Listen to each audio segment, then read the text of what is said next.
My name is Mark Oppenheimer. I'm an advocate at the Johannesburg Bar.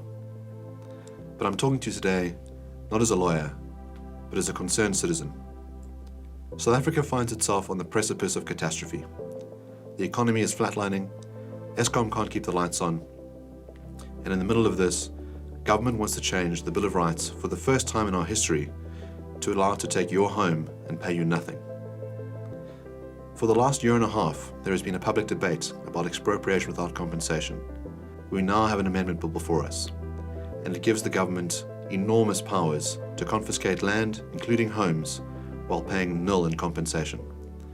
This is not restricted to farmland or to rural land. This includes all land.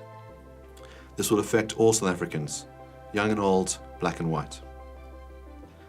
Now, why is this being done? It's being done on the premise that we need to correct the wrongs of the past. Undoubtedly, we do need to correct the wrongs of the past. South Africa has a dark history of land dispossession under the colonial regime and under the apartheid powers.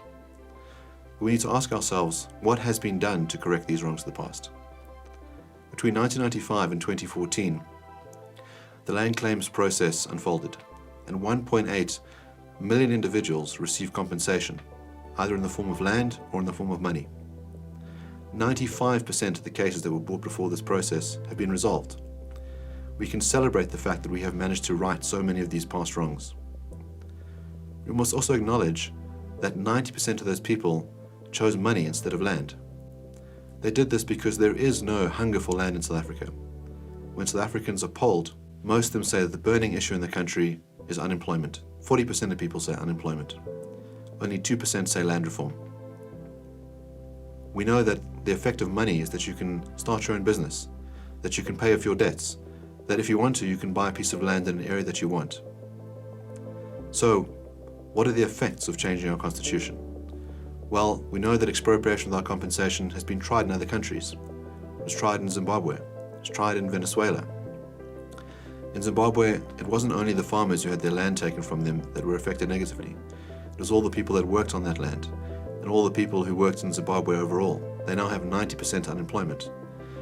Zimbabweans had to deal with notes that were $100 trillion notes that were worthless. That it was cheaper to buy notes than to buy toilet paper.